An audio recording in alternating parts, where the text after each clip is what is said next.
தற்போதைய அண்மை செய்தியை பார்க்கிறோம். ஆம்ஸ்ட்ராங் கொலை வழக்கில் இன்று குற்றப்பத்திரிகை தாக்கல் செய்யப்பட்ட நிலையில் அதில் இருக்கக்கூடிய பல்வேறு முக்கிய தகவல்கள் தற்போது வெளியாகி இருக்கிறது.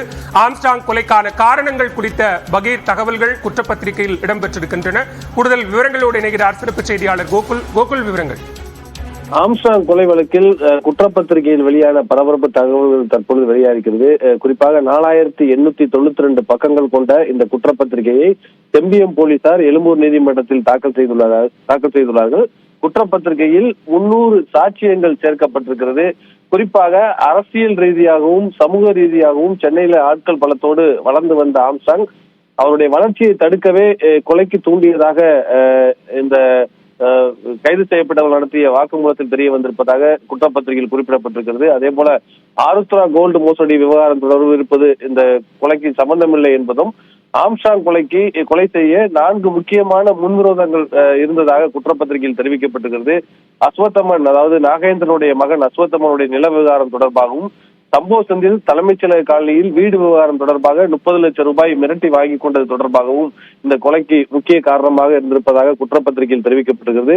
முதல் குற்றவாளியான நாகேந்திரன் அனைவரையும் ஒருங்கிணைத்திருப்பதாக குற்றப்பத்திரிகையில் தெரிவிக்கப்பட்டிருக்கிறது. இரண்டாவது குற்றவாளியான சம்போ செந்தில் பண உதவி செய்திருப்பதும் விசாரணையில் தெரிய வந்திருக்கிறது. மூன்றாவது குற்றவாளியான அஸ்வத்தமன் நாகேந்திரனுடைய திட்டத்தை வெளியில் இருந்து செயல்படுத்தியுள்ளதாக குற்றப்பத்திரிகையில் தெரிவிக்கப்பட்டிருக்கிறது. நாகேந்திரன் மருத்துவமனைக்கு சிகிச்சைக்கு வரும்போதெல்லாம் நட்சத்திர விடுதியில் கூடி கொலைக்கு திட்டம் தீட்டியிருப்பதும் தெரிய வந்திருக்கிறது. 6 மாத திட்டத்தை இந்த ஆபரேஷனை நடத்திதான் ஆம்ஸ்ட்ராங் கொலை செய்திருப்பதாக குற்றப்பத்திரிகையில் தெரிவிக்கப்பட்டிருக்கிறது. 10 லட்சம் ரூபாய் பணம் மொத்தமாக ஆம்ஸ்ட்ராங் கொலைக்கு செலவிடப்பட்டிருப்பதாகவும், ஆற்காடு சுரேஷுடைய மனைவியின் சபதத்தால் 1 வருடத்துக்கும் கொலை செய்ய வேண்டும் என்று இந்த கொலையை நடத்தியிருப்பதாகவும் குற்றப்பத்திரிகையில் குறிப்பிடப்பட்டிருக்கிறது.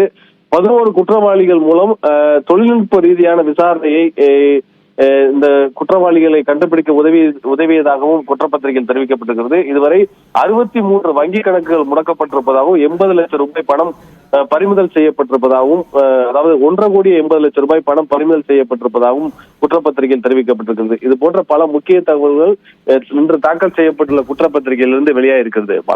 விவரங்களுக்கு நன்றி கோகுல்.